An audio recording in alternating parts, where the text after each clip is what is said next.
Om Gyanaatimirandasya Gyananjanashalakaya Chakshurunmilitam Yena Tasmai Shri Gurave Namaha.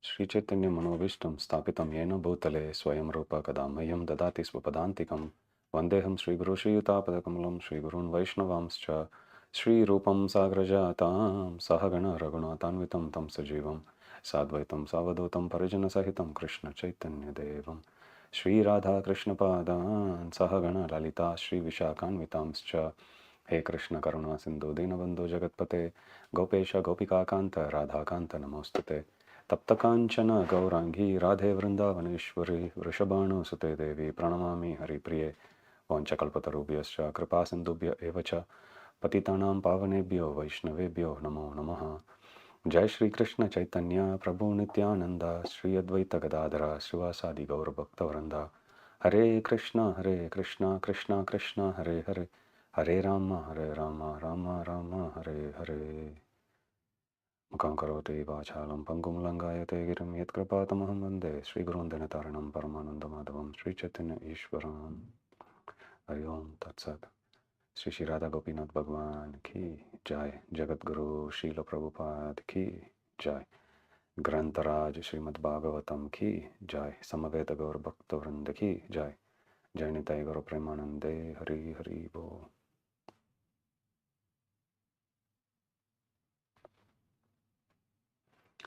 Hare Krishna. Let's continue our discussion on the 8th chapter of the first canto of Srimad Bhagavatam, the prayers of Queen Kunti. So last week we discussed on the first few verses. We can quickly go through them before discussing on the rest of the prayers.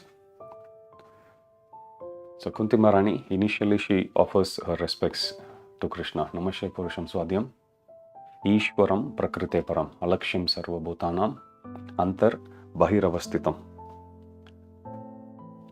Respects to you, my Lord, one who is invisible to everyone, even though you are both inside and outside.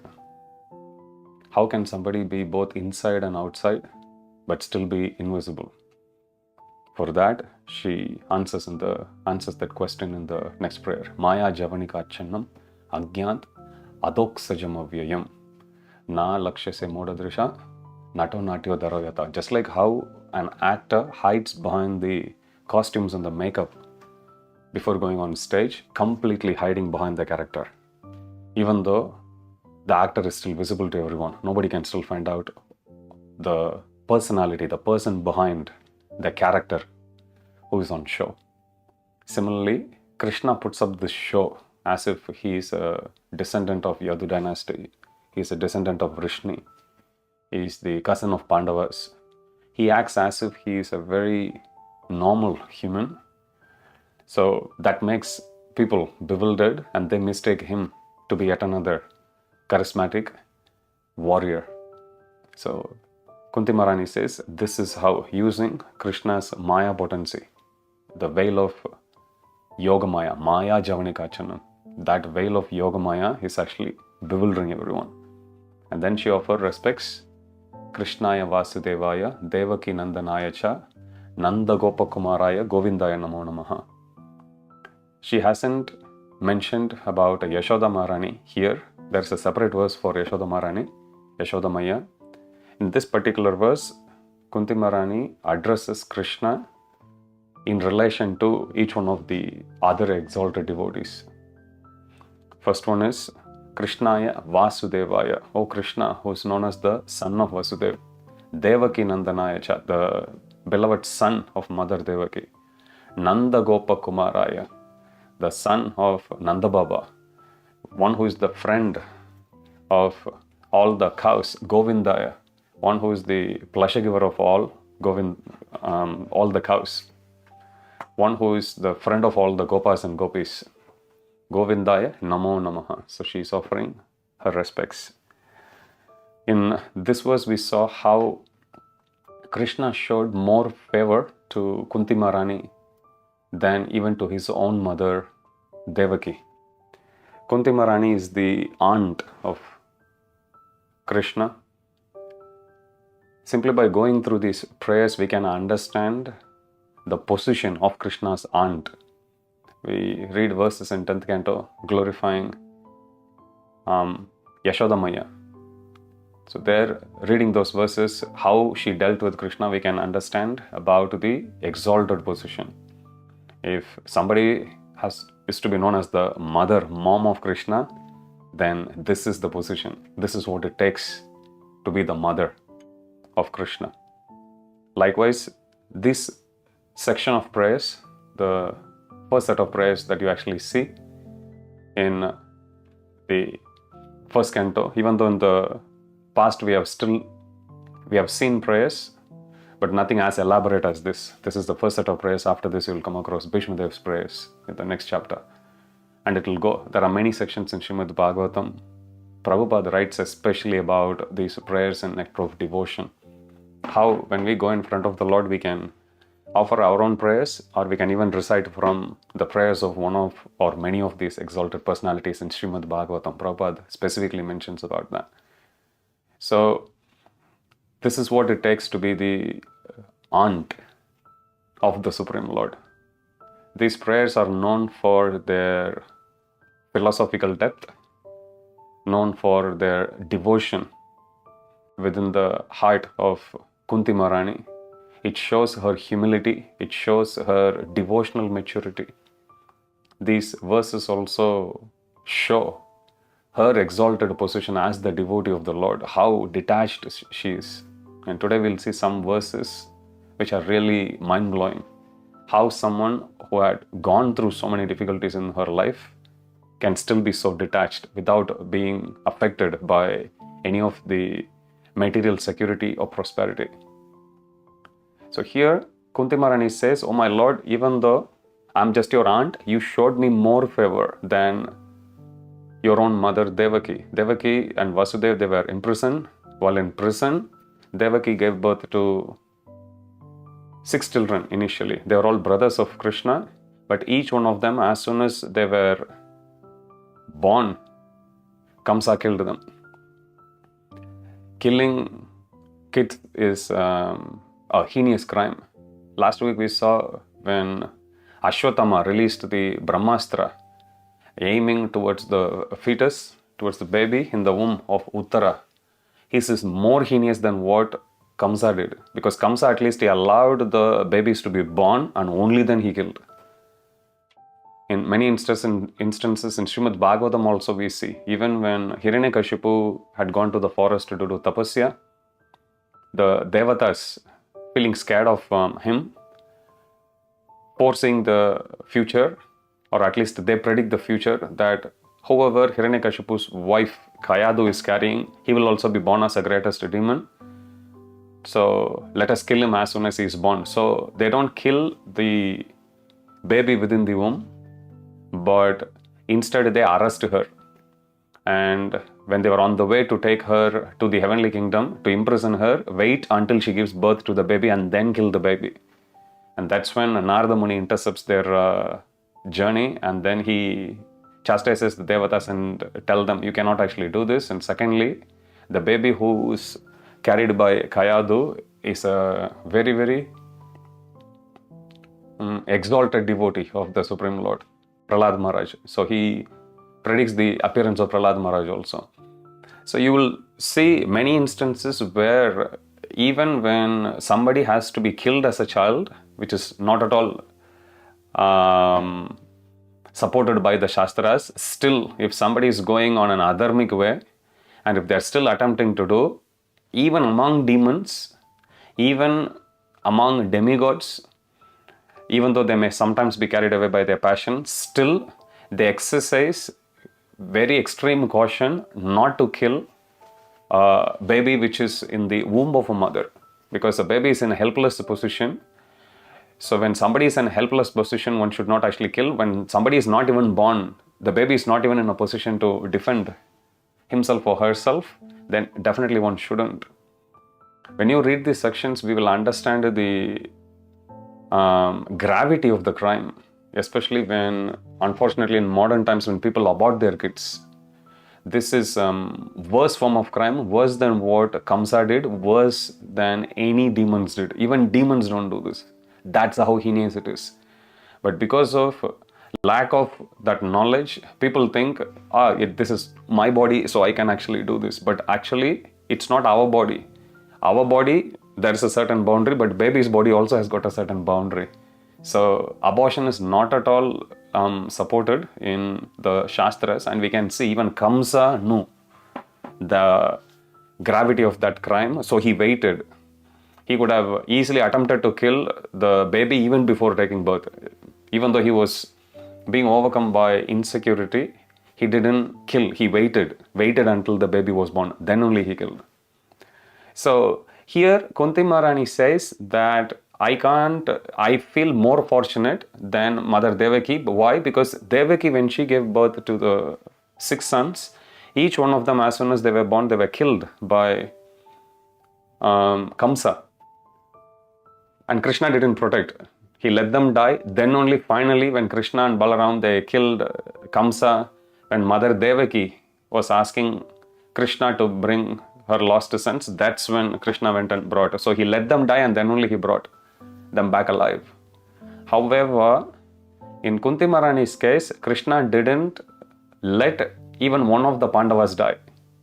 He was there with them all the time, protecting them. Last week we saw even the list of different instances when the Pandavas were constantly being harassed, constantly being attempted to be murdered by the evil-minded Kauravas. Every single instance, Krishna was there to protect. Srila Prabhupada writes, the reason why Krishna showed more favor to Kunti Maharani than to Mother Devaki was, in Mother Devaki's case, she had her husband to protect. So, firstly, she was not alone. She has her husband to protect, and even if she loses a child, she can still get another child. So in both the ways, she was in a relatively more secure position. On the other hand, Kunti Maharani was alone. She is a widow. Her husband is dead. So she needs a protection from her sons, firstly, because she is alone. And secondly, if her sons are lost, they are lost forever. So Prabhupada writes that Krishna shows more favor to those who are in more danger. So in this case, or in other words, one who has got nowhere else to go, one who is totally surrendered to Krishna. Krishna is more inclined to show them favor. So because Kunti Maharani's position is like that, Krishna showed her more favor. So Kunti Maharani recognizes that and she appreciates. There are so many lessons we can learn when we read through these prayers of Kunti Maharani. How one should be grateful, how one should be having humility within the heart, irrespective of whatever the material situation may be. Normally we tend to be more humble when we are in a weak position, but as soon as we gain a little strength, we tend to throw our weight around. We tend to get a little puffed up. We tend to get a little proud. But here Kunti Maharani is offering all these prayers not when her sons were in the forest. At that time she didn't even offer any prayers. She was not asking Krishna help when her sons lost all the kingdom, or when they were driven, when Varanavat palace was actually burnt. She didn't go disturb Krishna at any point of time. She could have, but she didn't. She is offering all these prayers after Pandavas gone through whatever that they did, whatever ordeals that they had to, after Pandavas have killed the Kauravas and emerged victorious in a world war as undisputed kings of the whole world. At this point, she is remembering Krishna. So this is what it takes to be the aunt of the Supreme Lord. Normally, I was speaking about this in our youth class yesterday. Last week in Temple Bhagavatam class, I was mentioning this point, that whatever devotional service that we do in the temple, we get 1,000 times the benefit according to Srimad Bhagavatam. So I was encouraging everyone to visit the temple as much as possible. And we should not think just because everything is available in Mayapur TV, I'll take darshan in Mayapur TV, I'll attend kirtan in Mayapur TV, I'll attend arati, I'll attend class. So we should come out of that comfort zone and visit the temple, forget about the benefits that we get, but this is where the Supreme Lord lives. So we have to, as a mark of respect, we have to visit here regularly. So I couldn't take questions at the end of the class. So one devotee called me after the class and he asked me, Prabhu, you said whatever service that we do in the temple, we get 1,000 times the benefit as we do elsewhere. But Prabhupada said every home is a temple. So I can do whatever that I like in home, I should also be getting the same benefit because my home is also a temple. Good argument. I was giving him a hypothetical scenario. I was telling him, Prabhu, imagine you are hungry one day on the way to the temple and you are calling one devotee, one of your friends here, to save some prasad for you. You are coming and you are telling him, Prabhu, I'm very hungry, so please save me some Mahaprasad. And you come park your car and as you walk into the temple, your friend is greeting you and he says, Prabhu, I have saved this wonderful Mahaprasad for you, and he gives you an apple, Maha apple, something which pujaris usually distribute from the altar. When he gives you, how will you feel? Mind you are very hungry and you told him that you are very hungry. So you keep this in mind. This is one scenario.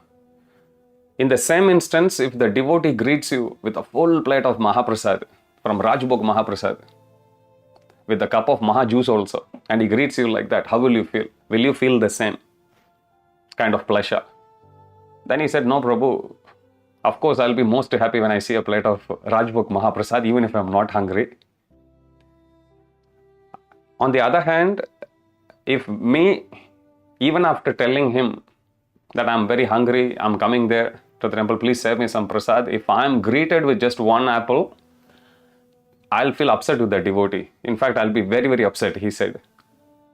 I thanked him for his honesty and I told him, so you see, our level is, I told him I would also behave the same way because our level of adhikar, our level of bhakti as it stands now is, we see difference. We see difference even in Mahaprasad, we pick out our favorites. We are not in a position to see the Maha apple and the Maha plate of Rajbhog Mahaprasad in the same level. Definitely not. So I told him, you will get the same benefit in your home as much as you do in the temple. When you come to that platform, when the Maha apple will also feels the same as what or as when you would feel when you are greeted with a plate of Mahaprasad. I was just jokingly telling him, our problem is we want to practice bhakti in as lazy way as possible from our side, and we want Radha Gopinath, Krishna to deal with us as if we are Rupa Goswami. That's an unreasonable expectation.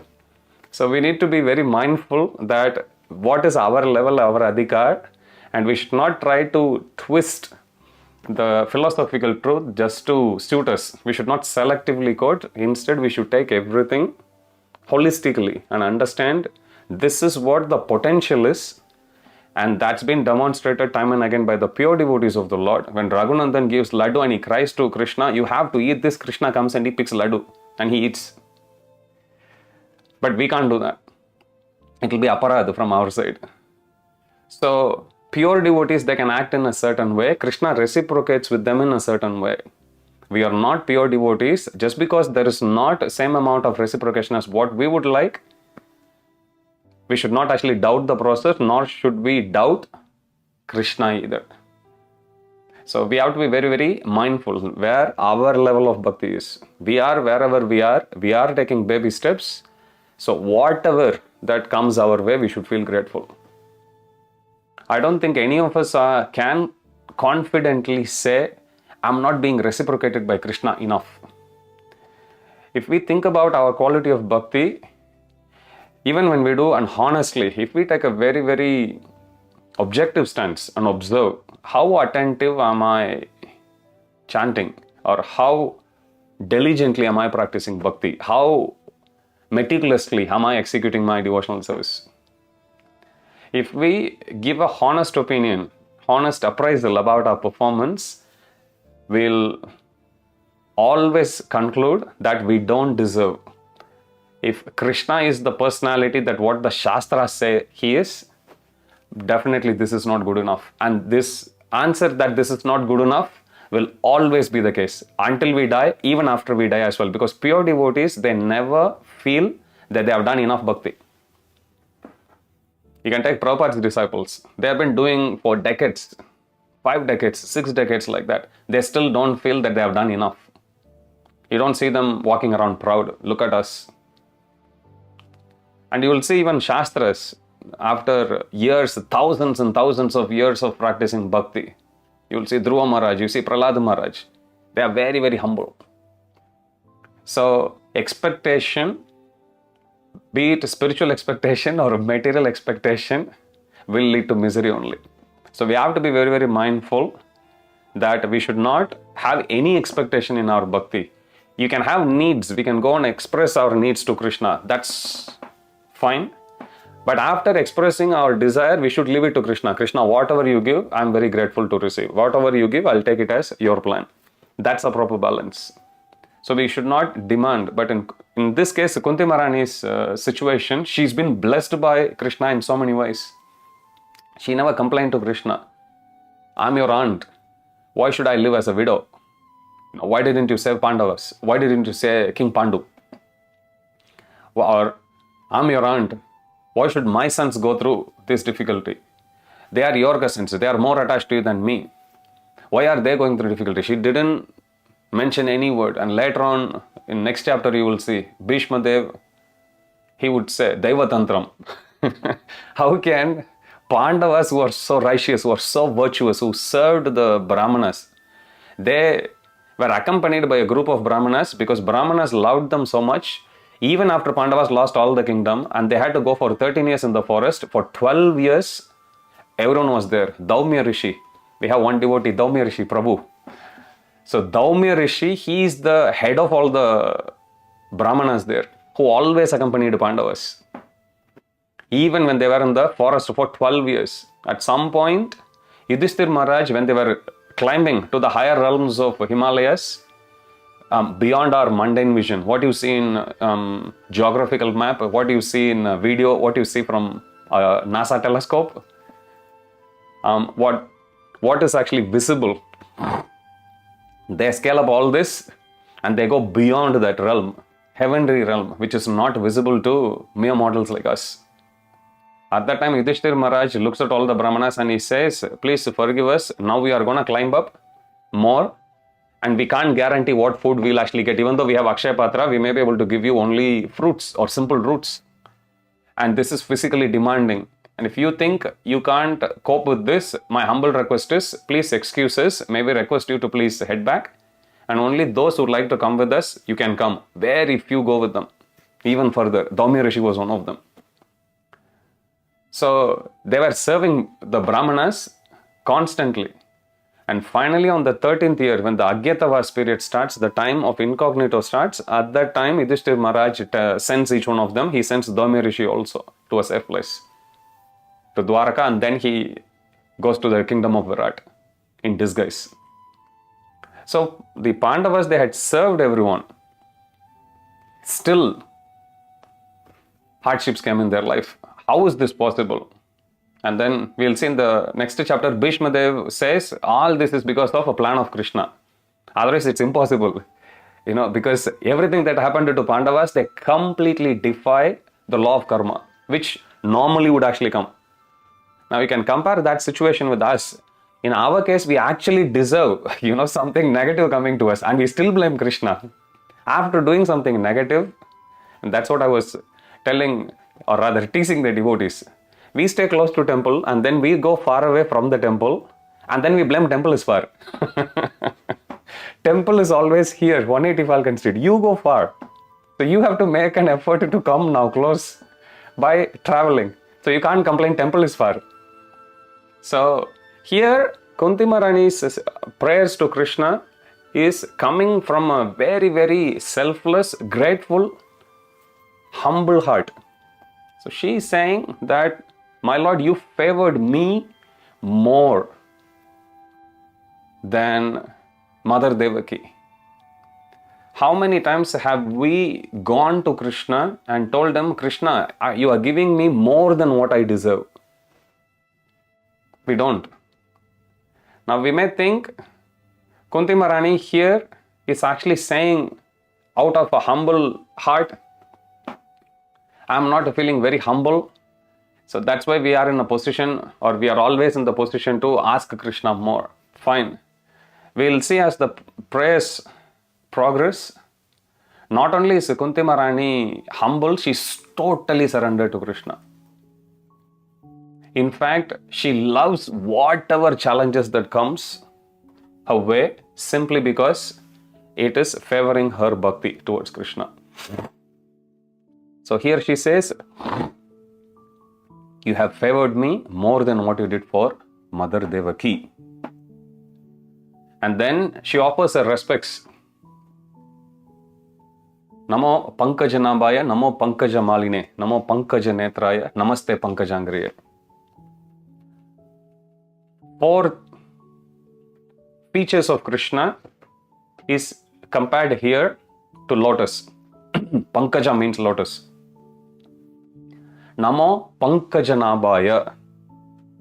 O Supreme Lord, who has the navel like lotus, who has lotus navel. Because of that, he is also known by the name Padmanabha. Nabi means navel. Namo Pankajanabhaya, Namo Pankajamaline. O Supreme Lord, who is adorned with the garland of lotuses. Namo Pankajanetraya, Aravindaksha. Pankajanetra, one who has got lotus eyes. Namaste Pankajangriye, O Supreme Lord, who has 2 beautiful lotus feet. Pankajangri. Normal etiquette is, when you go to a temple, when you take darshan, Prabhupada says you always look at the feet of the Lord first. And then slowly the legs of the Lord, thighs of the Lord, navel of the Lord, chest of the Lord, hands, arms of the Lord. Slowly then you take darshan of his lotus face and then his eyes. And then you come down. Same way. Then you meditate on the lotus feet of, or take darshan of lotus feet of Srimati Radharani and then go slowly up. And then finally looking at the divine darshan of our Supreme Mother, all merciful Srimati Radharani. This is the etiquette. When we take darshan of the Lord in the temple, even if you, whenever you see the Lord face to face, this is how you are supposed to take darshan. So normal etiquette is you always go from the lotus feet up to the face. But here, if you see Kunti Maharani, she knew about the exalted position of Krishna. But if you look at the order of her offering her respects, first she says Namo Pankaja Nabhaya. First she offers respects to Krishna's Nabha, the navel.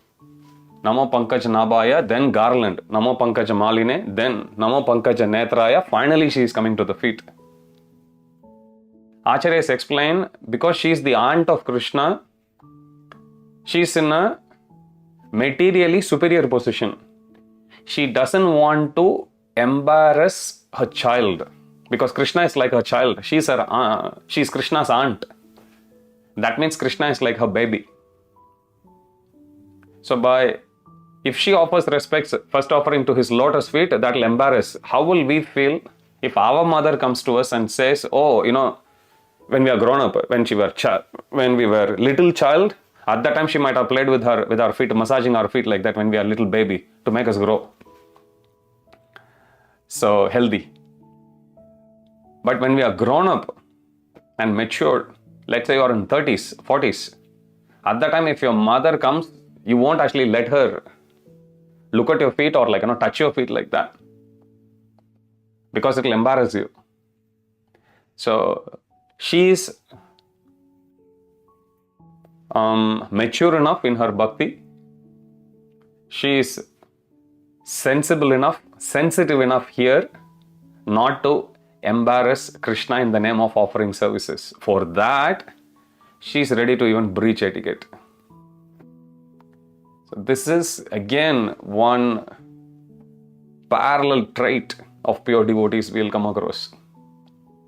Chaitanya Mahaprabhu's personal servant Govinda.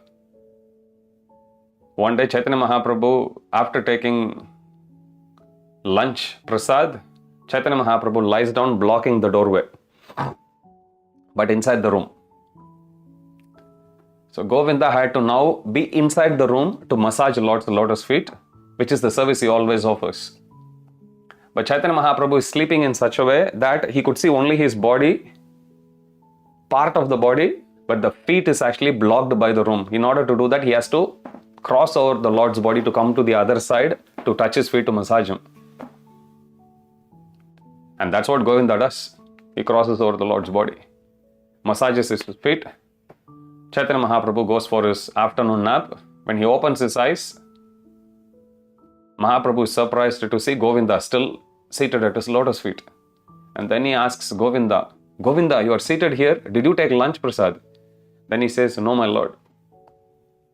Why didn't you take? My lord, I had to cross over your body, which I don't want to do. It will be a big aparad. Then Chaitanya Mahaprabhu asks him, well, you had crossed over my body, jumped over my body to come inside. You could have done the same thing to go outside. Govinda gives a very heartfelt, deep answer. He says, my lord, when I jumped over your body to come inside, that is to offer you service. But if I had to go out, that is simply to fill my belly. So for your service, I will do anything. But for me, I'm not so important. So this is the mood of the devotees. Here also we see Kunti Maharani, on one hand, she recognizes the supreme position. She offers a grateful prayers. She appreciates the Lord's carrying her sons, everything. But at the same time, she, being the pure devotee of the Lord, her only consideration is satisfaction of Krishna, pleasure of Krishna. So she is skipping the etiquette. She didn't want to embarrass the Lord. So she starts from the navel, goes all the way up, and then finally she offers prayers to Namaste Pankajangriye. This word Namaste, even in modern colloquial parlance, you will come across Namaste. So in these verses you will see. So if you were wondering, is Namaste just a Hindi word or is it having its Sanskrit root? Go through this verse. Namo Pankaja Nabhaya, Namo Pankaja Maline, Namo Pankaja Netraya, Namaste Pankajangriya. Namaste will come at least in a couple other places in these prayers. So it's a Sanskrit word. It's been used in Vedic times as well. In fact, it came from the Vedic times only. Now, after offering these prayers, then she lists the different instances when Krishna had saved them. And then she offers her gratitude to Krishna. Normally, if we go through such trials and tribulations in our life, we would go through PTSD. We need to go through some counseling session, post-traumatic stress disorder. And somebody had to come and assure us, in movies you might have seen, it's over, like that, after you kill a giant Godzilla or something happened, you came out of some tsunami. Somebody had to assure us, yeah, it's over like that. But this is one special prayer which puts Kunti Maharani in a completely different league, even among exalted devotees. It's one thing to not ask for help during difficulties. And that's what Kunti Maharani did. But it's a completely different thing to actually ask the Lord, my Lord, please give me difficulties again and again. Who would even dare to ask? Who would even dare to say that? Even in dream, even in thought, who would dare to say that? When Arjuna won the archery contest and won the hand of Draupadi, they were staying in the forest at that time. This is shortly after they were attempted to be burnt to death in Varnavat, and they escaped that through a tunnel, and now they are living incognito. It is during that time the Pandavas, they went as Brahmanas. Arjuna participated in the contest and he won the hand of Draupadi. So all the 5 Pandavas come along with Draupadi, and Kunti Maharani was in the kitchen cooking. At that time, the Pandavas, they say, "Oh, my dear mother, every day we bring, whatever we bring in alms, you ask us to divide amongst ourselves. Look what we have brought." That's all she said. They said. Kunti Maharani, because she is busy in cooking, she didn't even look at who they mean or what they mean.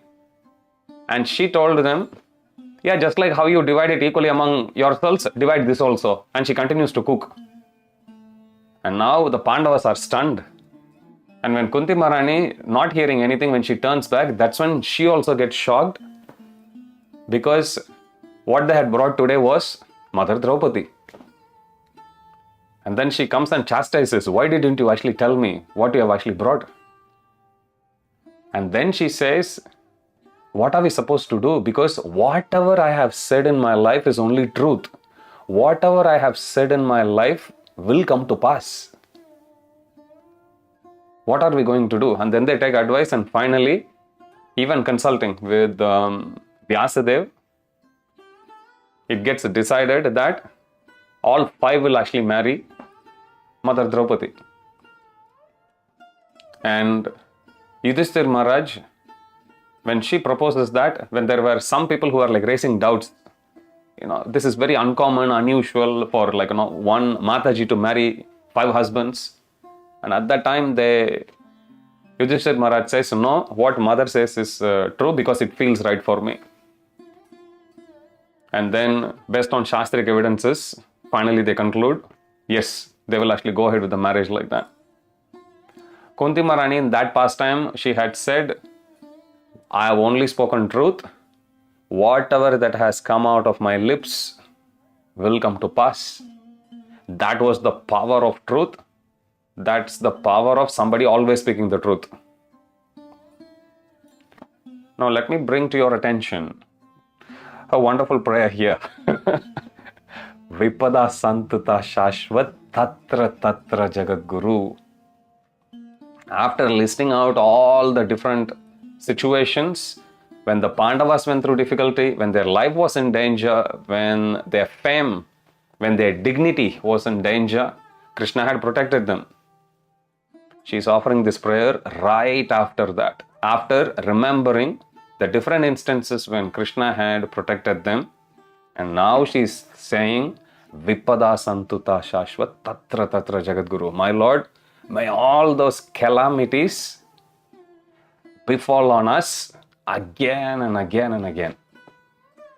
So it's not something she's saying just out of sentiment. She's saying just to please the Lord. She's saying just because to feel good, just to impress other people. No, she means it when she says. Same Kunti Maharani who said, whatever that has come out of my mouth will come to pass. It's simply to honor her word. Did all the Pandavas, 5 of them, married Draupadi. It's difficult for them, difficult for Draupadi also. The whole proposal, unusual. Same Kunti Maharani is saying, my Lord, may all the calamities come upon me, come upon us, befall on us again and again. This is what it takes to be the aunt of Krishna. So, when we expect reciprocation from the Lord, as I said, we can't practice bhakti sitting in our own comfort zone and expect Krishna to treat us like we are Rupa Goswami.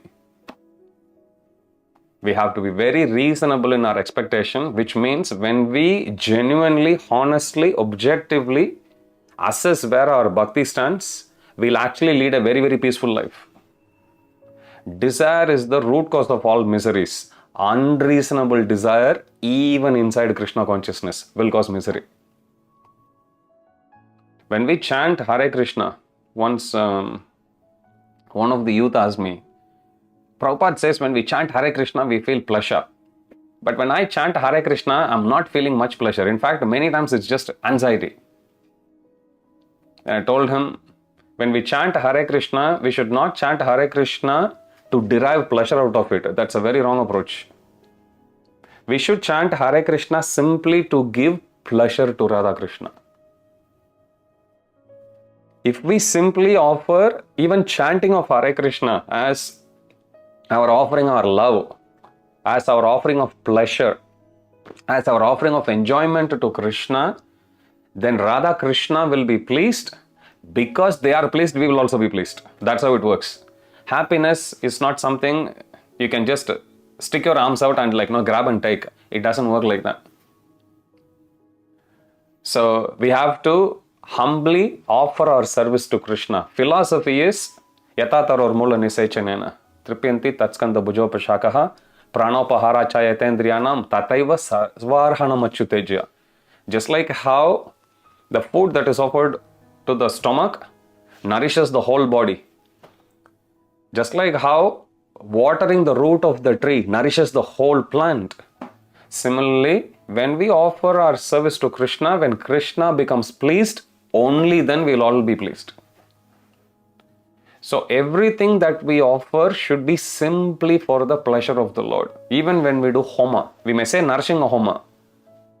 And general understanding, wrong understanding is, I will do homa and nourishing they will protect me. That's not how it works. We do homa, sacrifice, simply to offer pleasure to Lord Narasimhadev. That's all. Then it's called nourishing homa. When the Lord is pleased by our offering, everything else will automatically happen. We can't buy the Lord by offering ghee. We can't buy the Lord by making some donation. We can't buy the Lord simply by trying to flatter Him with all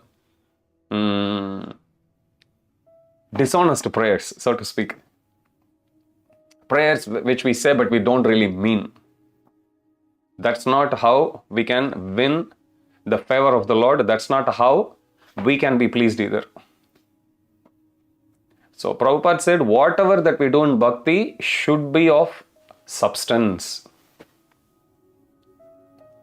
All other fluff, they are not going to carry us forward. They are in many ways anarthas. Whatever we do should be of substance. And when the focus is simply to give pleasure to the Lord, automatically we will feel pleased. I know some devotees, they lose their sleep when they have to give class the next day. I always mildly chastise. Don't be so self-conscious that you're losing sleep over it. It completely defeats the purpose. So many times, when we offer the service, we try to impress the Lord, we try to impress the public. So that part we need to be very, very mindful. There should be one purpose why we offer services, and that is pleasure of the Lord. That's it. Everything starts and ends there. And in the process, sometimes our attempt may be successful, sometimes it may be failure. Doesn't matter. Is the Lord pleased? I'm pleased. So Prabhupada says, don't do anything to actually get public opinion so that people can actually glorify. Prabhupada says in Kali Yuga, anyone has money, they can actually pay the money and they can always get people to glorify them. But what's the value of that glorification? So here Kunti Maharani, after going through all the ordeals, she is offering Vipada Santuta Shashvat Tatra Tatra Jagat Guru. Now somebody may question, why is she offering like that? Yes, she went through difficulty, she is humble, but still why?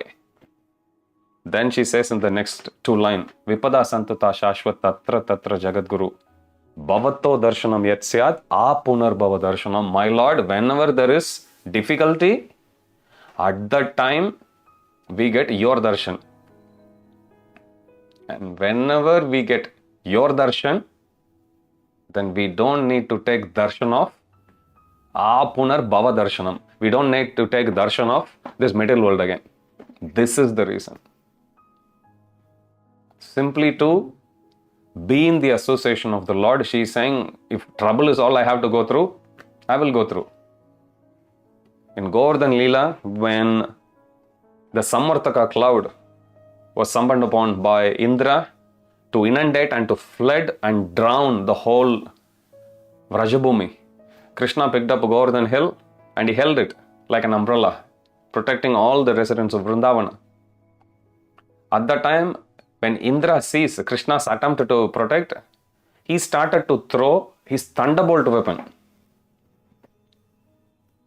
on Govardhan hill to cause it crack and break. He threw. So now you put yourself in Govardhan's position. This is this huge mass of its body which is acting as an umbrella, which had to withstand the onslaught of Samartaka cloud, which had to withstand the attack of Indra with this thunderbolt weapon. So literally, this whole mass which is used as an umbrella, this whole arch is going through pain on one side. Now camera focus, shift to the bottom. In the bottom, nobody touches the base except Krishna's one small pinky. A small lotus finger is touching. Acharyas, right? The ecstasy which Govardhan felt by the touch of that small finger of Krishna was so blissful, so ecstatic. It barely noticed the pain it felt on the surface, which was actually covering as an umbrella. So the way how devotees perceive life, pure devotees perceive life to how we do, even though on one hand it looks the same, but the perspective is different, consciousness is different, the depth of that experience is different. We are still materially conditioned. We bring a lot of baggage. Any negative things that happen, it tends to affect us. And if we get distracted by them, it will continue to distract us even more. So we need to come out of that, stop playing victim, and we need to face it head on. We need to accept things as they come. Yesterday, one girl asked in the class, when some negative things happen in our life, how are we supposed to see? I was quoting from Prabhupada's purports. Prabhupada says, when something positive happens in our life, we should think, I don't deserve, because we don't deserve. If I ask you to just think, go back in your life and think, what is that one thing that you did which brought you to Krishna Bhakti? Or what are the many things that you did which you think brought you to Krishna Bhakti? We won't be able to say an answer. Because as far as we could think, we didn't do anything. If we had done it, we know very well we wouldn't have suffered in our karmi life. The very fact that we are in a position to say we had a karmi life means we didn't do anything useful. That's what it means. Simply by mercy of Prabhupada, we are here. And our whole life, life after life after life, we have to offer our gratitude for Prabhupada by following his instructions, by taking his mission. That's the only way how we can please Prabhupada. We can't repay back Prabhupada. It's impossible. We can please, continue to please. We can keep on pleasing. So, a pure devotee like Kunti Maharani, she is ready to go through. She is asking, my Lord, please, more trouble. We can't artificially be in her position. In fact, I don't think any one of us, even as a joke, would dare to offer this prayer to Krishna. Even if I give you the whole list of Kunti Maharani's prayers, please read in front of the Lord. You will read everything. Namo Pankaja Nabhaya, Namo Pankaja Maline, Namo Pankaja Netraya, Namaste Pankajangriye. And then you will turn the paper immediately, skipping this next prayer. Because even as a joke, we wouldn't dare to offer this prayer. Kunti Maharani, knowing very well the power of her speech, as I said from the previous pastime, she is still offering that prayer and she means it. So, coming back to this question of the girl, so Prabhupada says, when anything positive happens, devotee feels, I didn't deserve this. It's simply but due to the mercy of the Lord. Make no mistake, anything that we get in our life, inside Krishna consciousness, we don't deserve this at all. Absolutely, we don't deserve this at all. We should feel grateful.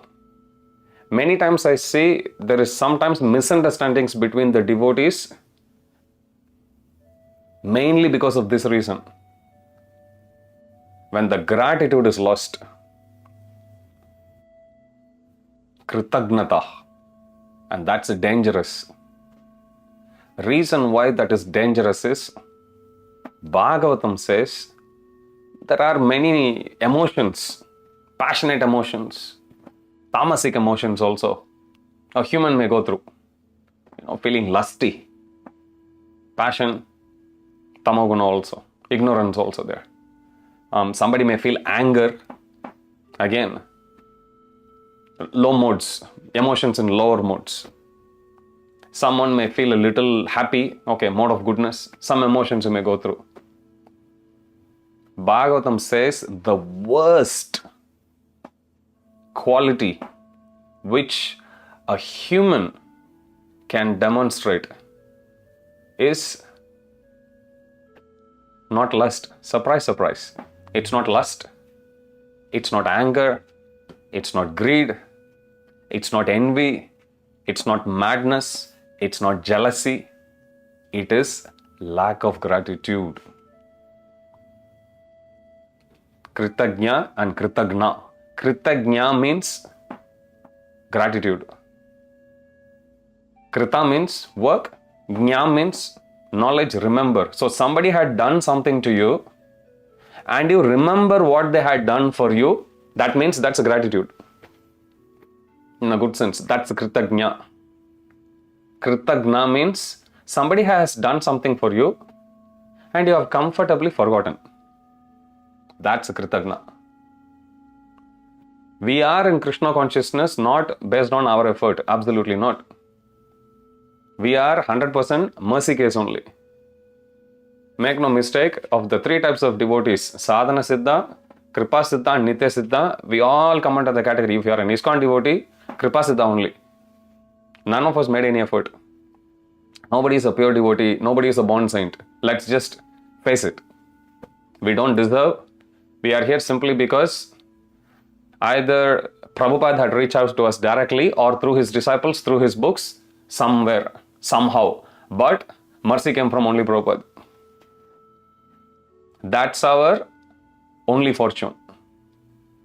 So that's point number one. Point number two. And now you come to the temple, there's like 200 mercy cases only. Nobody is superior here. Everyone is the same. Somebody can be a pujari, somebody may be a senior devotee for 40 years, 50 years, mercy case only. Somebody may be a brand new person just walking in, mercy case. Somebody is just stepping in for the first time, mercy case. Somebody may be here for 10 years, 20 years, 50 years, mercy case, everyone. The focal point for all these mercy cases is Radha Gopinath only. As long as each one of us, we remember that connection, we'll naturally feel gratitude for Radha Gopinath. We'll naturally feel gratitude for Prabhupada if we are sane. And if we are sane, we wouldn't be thinking, I am superior here. You are mercy case. What's there to feel superior about it? Just because you are a mercy case for a longer time? Prabhupada says all these temples are like hospitals. I'm the most senior patient here. Why does it make you superior? Or I'm the most junior patient here. I'm here, joined here as a patient before you. I'm here as a patient long before, even before you came to Krishna consciousness. Why does any of that matter? All that matters is, there is Radha Gopinath, there is Prabhupada, there is us, and there are our fellow devotees. Our dealings with others will be dependent on how deep our connection is with Prabhupada and Radha Gopinath. Kanishtadhikari means one who is connected only to Krishna and not to devotees at all. They can't recognize Guru, they can't recognize other devotees. Now, the person may actually wake up early in the morning, chant 16 rounds at 2 a.m. in the morning, still Kanishta only, if you don't know how to deal with the devotees. If there is even one devotee going through trouble because you caused the trouble, then Kanishta only. So when you practice it, it doesn't, our practice alone doesn't cause our progress. Remember, we didn't come to this process on our own, which means there are other criteria. There are other factors that brought us here. And what is it that's gonna move us forward? Not just our effort alone, there are going to be other factors. In fact, that's how Shastras explain. Kanishta, beginning level devotee means you know how to deal with Krishna only. That's all. You don't know anything. Now that's not good enough to go back to spiritual world.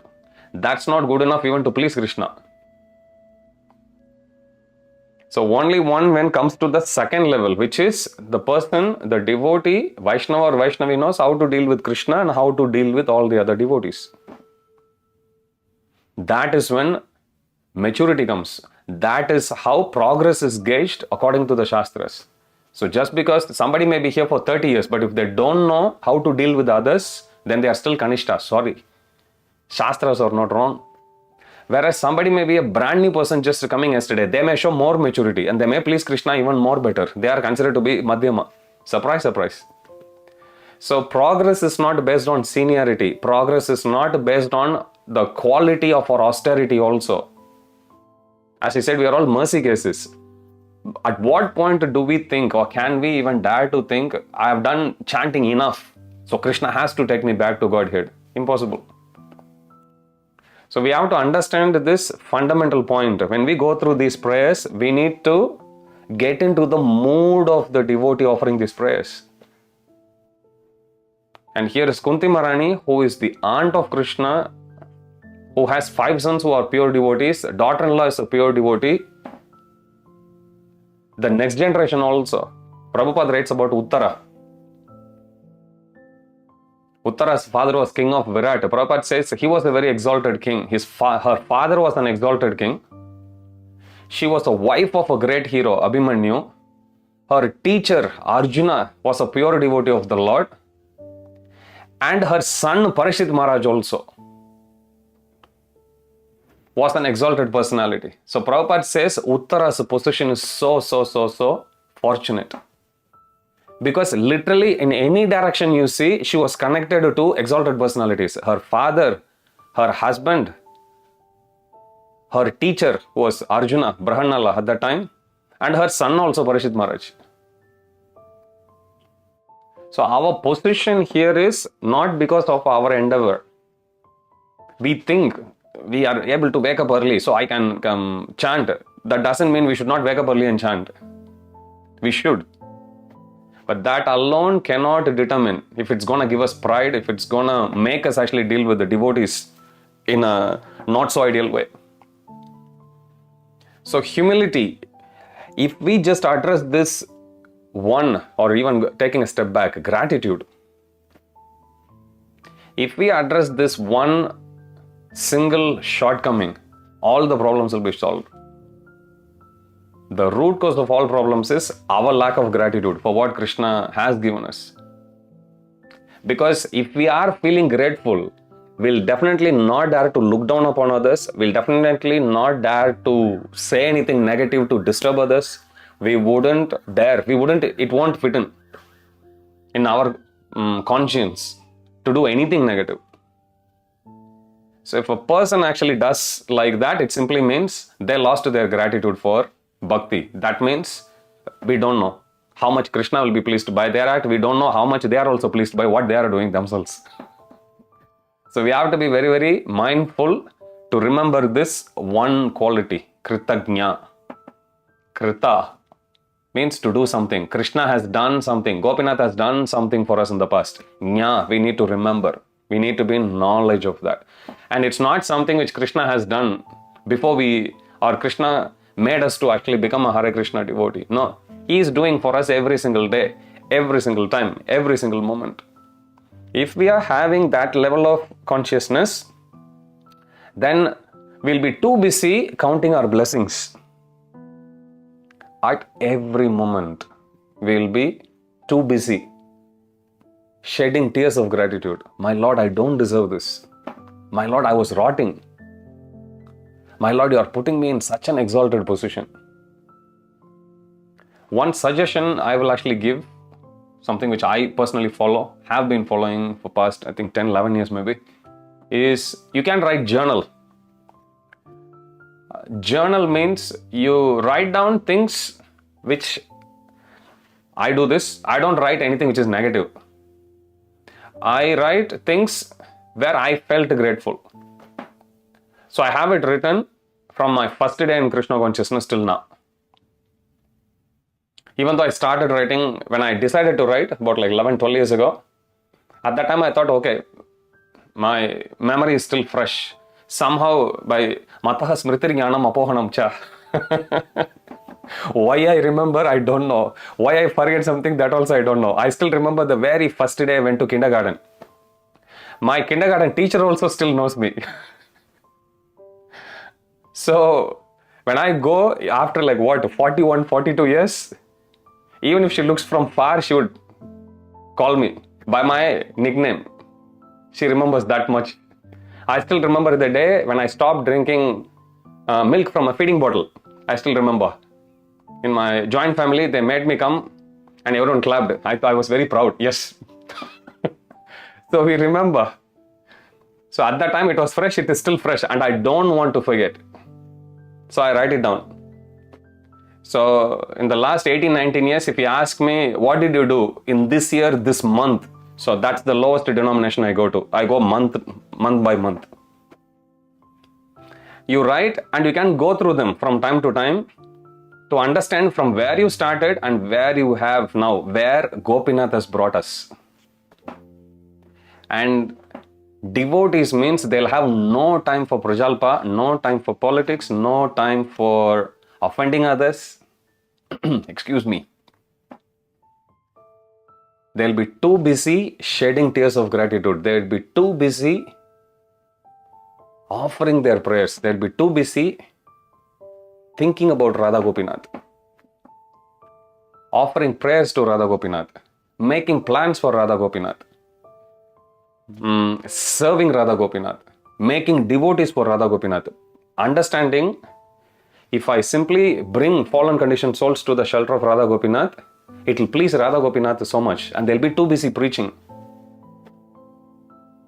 too busy inspiring other people, too busy inspiring other devotees, too busy talking about Krishna, memorizing verses about Krishna, reading Prabhupada's books, too busy unearthing, understanding deeper desires of Prabhupada and try to fulfill it.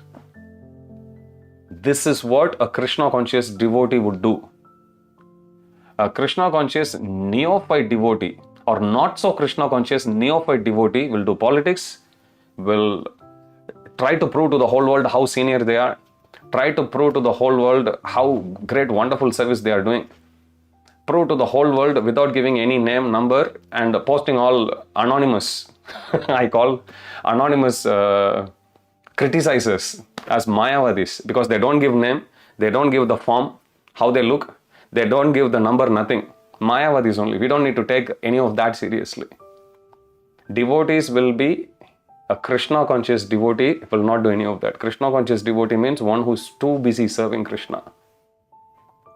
So when you go through problem, and I'm pretty sure you will go to sometimes. Me too. Look back and think or catch yourself and say, where did I lose my gratitude to Radha Gopinath? And then trace it back and then hold on to that position all the time. But writing journal is a good exercise, definitely. And we don't need to write, that devotee didn't serve me one extra pakora that day. I was very upset that day. That's not a great realization. It's okay, let go home and cook. Or come to the temple, let me know, I'll serve you some Mahaprasad. That's not a great memory to write down. Write down things which, when you look back at any point of time without any ill feeling, it'll make you feel good. It'll make you feel grateful. So I can write that down. I'm just realizing I've just gone through the recap.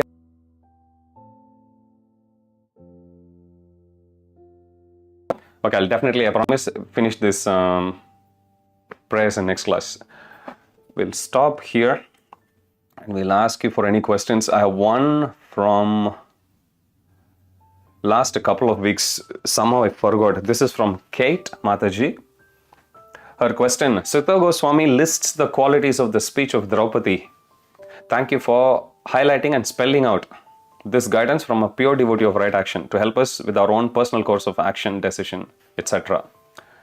So her question is, please may I know what it means specifically what Draupadi did is glorious, and what glorious might look like when we are deciding for a course of action. Is it that? Does it glorify Krishna? Good question. So the context of this question is, we saw how Ashwatthama, he came and he killed the 5 sleeping sons of Mother Draupadi. Arjuna takes a vow, goes in pursuit of Ashwatthama along with Lord Krishna, arrests him and brings him back.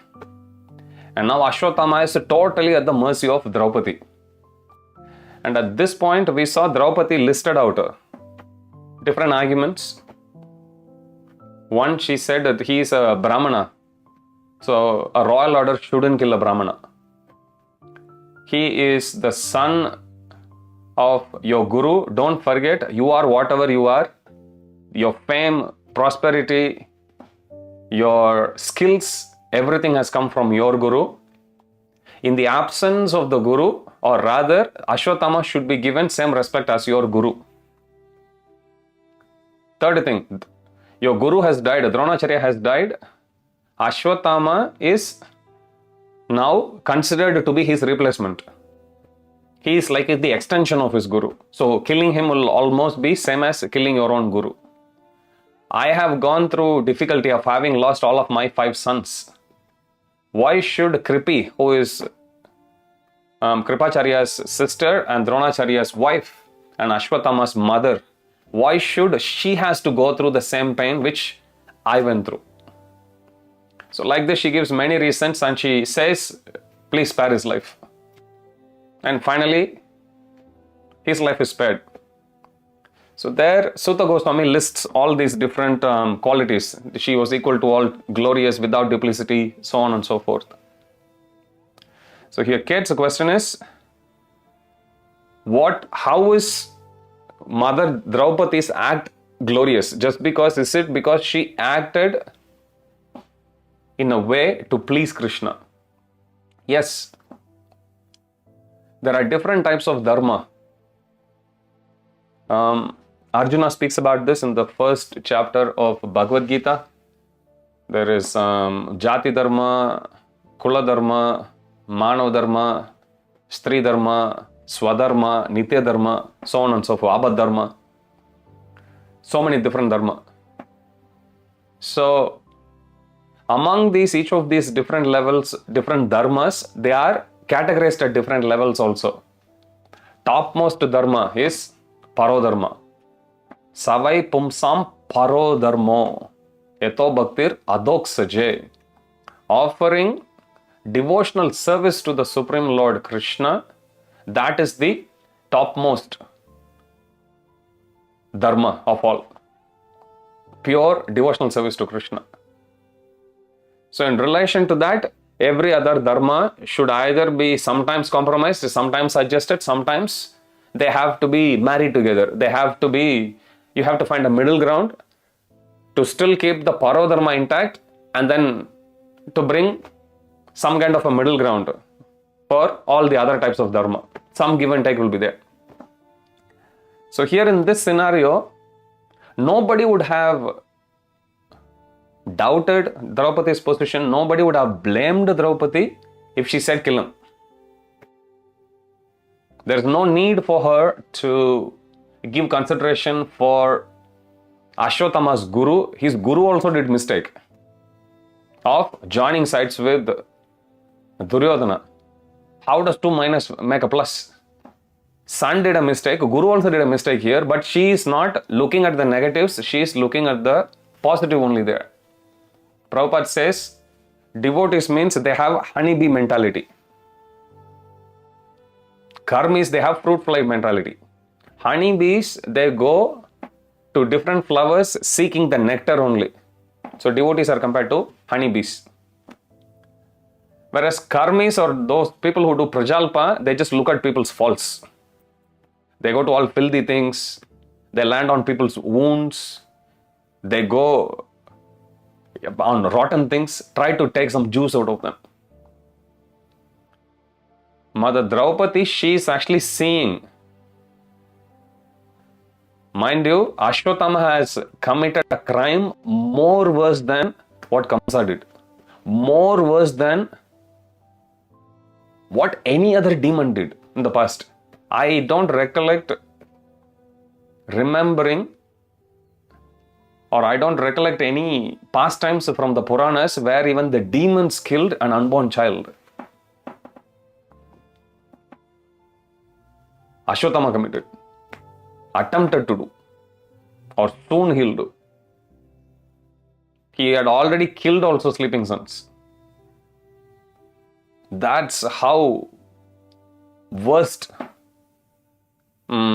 his qualities were at that point of time when he was here brought before Mother Draupadi to be judged or to be killed.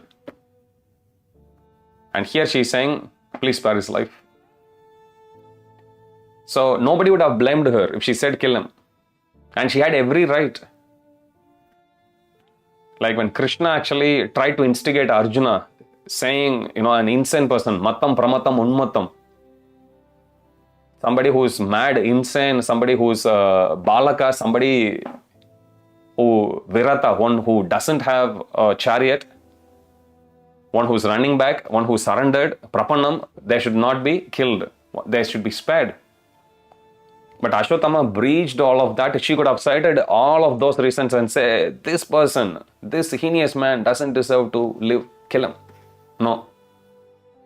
She exercised extreme restraint and she brought out the divine qualities in her. It's not like she is not feeling painful. It's not like she doesn't feel hurted. She did feel hurted. But she chose to act in a way suppressing all the other lower dharmas, pushing it aside, trying to see the positive and trying to do something which is worthy of an act for a pure devotee. And that is simply to please the Supreme Lord. So in all place, time, circumstance, this is one lesson we can actually take from this Leela of Mother Draupadi, and that is, in all place, time and circumstance, whenever we do something or whenever we have to make a decision, the only consideration which we should actually ultimately take or refer to is, how is this going to please Radha Gopinath? If it is going to please Radha Gopinath, fine, I will do. Even though at this point of time, I am not in a position to fully accept the course of action which I have to take, fine. If this is for pleasure of the Lord, I will do. On the other hand, there are times which we may like to do something, but we realize, no, this is not going to be for pleasure of the Lord. Even though the thing which I want to do is very dear to me, if it's not going to please Radha Gopinath, this is just anartha, forget it. I will let it go. So this is how she pleased the Supreme Lord. In today's Kali Yuga, this is from Chirag Prabhu, in today's Kali Yuga, those who unintentionally do child abortions, what austerities and penances those parents need to go through to overcome these heinous attempts?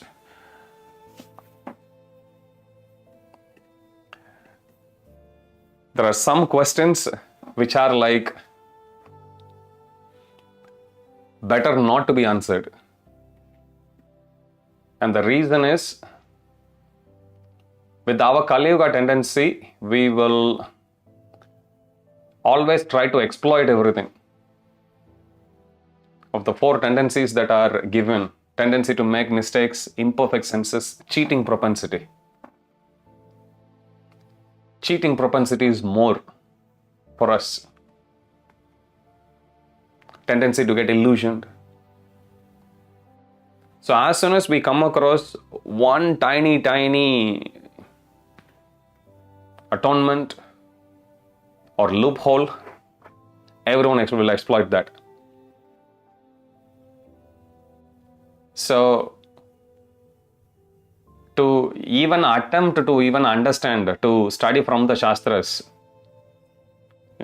what is the panacea, what is the remedy, then Shastras will also be used to support the heinous crime there. So the best answer I can give for that question is no answer. So we'll stop here and we will continue next week. And hopefully we can conclude the prayers of Kunti Maharani next week. Jagat Guru Srila Prabhupada ki jai, Shri Radha Gopinath Bhagwan ki jai, Grantaraj Srimad Bhagavatam ki jai, Samaved Gaur Bhakta Vrand ki jai, Jai Nitai Gaur Premanande, Hari Hari Bo. All glories to the assembled devotees, Hare Krishna. All glories to the assembled devotees, Hare Krishna. All glories to the assembled devotees, Hare Krishna. All glories to Shri Guru and Gauranga. All glories to Srila Prabhupada, Jagat Guru Srila Prabhupada.